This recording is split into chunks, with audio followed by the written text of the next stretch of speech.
Please be seated. We appreciate your courtesy as we come in. We're very happy to see you, Florida. We're here again to do Unit 1. We're going to introduce ourselves, and we would like to meet you, and then we will move to the question. Hi, my name is Penny McConnell, and I'm a professor of history at Columbia College in South Carolina. And I'm Elon Bludinger. I live in Washington, D.C. My name is... Oh, sorry. It's okay. Finish. It's my fourth year as a judge on the Nationals, and I chair the Board of Trustees for the Washington International School. I'm Sue Leeson. It's nice to see you again. I'm a retired justice of the Oregon Supreme Court and a mediator in the U.S. Federal District Court. Hi, I'm Adriana Gomez. I'm Olivia Gibson. And I'm Annabelle Dada, and this is our teacher, Miss Rosie Hutmanen. Congratulations again on being here this afternoon. As you know, we're looking at question 1 in Unit 1. Why was the history of the Roman Republic both an example and a warning to America's founding generation? Why do you think the founders chose a republican or representative government rather than other known forms of government? In Federalist 39, Madison argues that it is essential to such a republican government that it be derived from the great body of the society, not from an inconsiderable proportion of it. Do you agree or disagree, and why? Please begin. Though unfit for imitation and repugnant to the genius of America, the Roman Republic is proof of the necessity of a blend of stability and liberty. James Madison's reflection on the ancient muse of American constitutionalism illustrates the framers' desire to build a Janus-faced government, with one face reflecting Republican precedents and the other forewarning its failures. The Roman dual consul and, at times, dictatorship warned that such an executive model could fall into conflict and corruption, creating a despotic military tyrant. Yet the capability of the consuls to appoint and veto reflect the fact that the United States is a true progeny of the Republic. The Roman Senate and Assembly, appointed and popularly elected houses, respectively, parallel our bicameral legislature, which, in 1787, was composed of appointed senators and elected representatives. While the Roman practice of using popular assemblies to conduct minor trials served as the inspiration for juries, the distorted fusion of antiquity's legislative and judicial responsibilities prompted the creation of an independent judiciary. I took the road less traveled by, and that made all the difference. The words by poet Robert Frost captured the souls of the founders and framers as they laid a political prototype for Republican government. In the Declaration of Independence, 27 arguments were presented against the establishment of a monarchy in America. Their experience with an unjust king confirmed that an executive should be neither divine nor despotic. Clinging to the coattails of monarchy, aristocracy was also discarded because it was viewed as a tool to stifle the voices of the many and impose a self-serving, elitist government.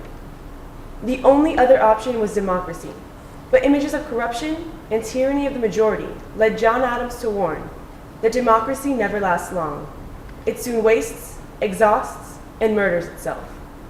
Thus, rejecting all existing forms of government in 1787, the framers sculpted a hybrid of democracy and republicanism, where political officials were subject to limited government, organized elections replaced coups, and where sovereignty would lie with the people themselves. In aristocracies, the rights and welfare of the many may be sacrificed to the pride and greed of the few. James Madison's words echo the principle of popular sovereignty as the core means of establishing a truly Republican nation. After scrutinizing the static class distinctions between patricians and plebeians of antiquity, Madison came to the conclusion that deriving power from the great body of society was quintessential in ensuring permanence and legitimacy. We agree with Madison when he hypothesized that popular sovereignty and equality fostered liberty, justice, and stability. Republican government by a favored class would hinder representation for other groups and ignite discontent with government as forewarned by the Roman Senate and colonial experience. In his essay, The Defense of the Majority Rule, Madison proved that majority government is the least imperfect, and warned that those who denounce majority governments denounce at the same time all Republican government. Sounds like you're ready for some follow-up. Sure. The famous historian Edward Gibbons, who was noted for his book, this thing called The History of the Decline of the Roman Empire, he placed the blame on the loss of civic virtue, which was required for the success of the Republican idea, on the rise of Christianity and a declining economy. He claimed that it made the population less interested in the matters at hand and more focused on as he called it, they were less interested in here and now, more willing to wait for the rewards of heaven. The decline of Rome was seen by many to be a result of the lack of decline of civic virtue. Is there any connection at all, or does Republican government presuppose a secular society and a society with an economy that is stable and growing? The statesman Cicero once stated that the budget should be balanced and the national debt should be reduced and aid to foreign hands should be curtailed lest Rome fall.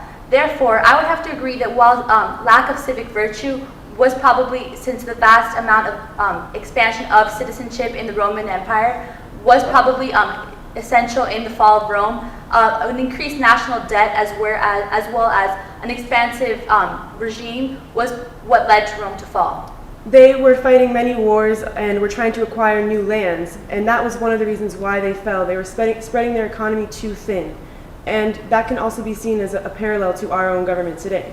I would contend that civic virtue did play a major role in the fall of Rome, in that once their elected officials began to become more corrupted, there was more conflict within the executive body. For example, Cato the Younger, who remained a model citizen, a civically virtuous person, was eventually defeated by Julius Caesar, which eventually led to the fall of Rome.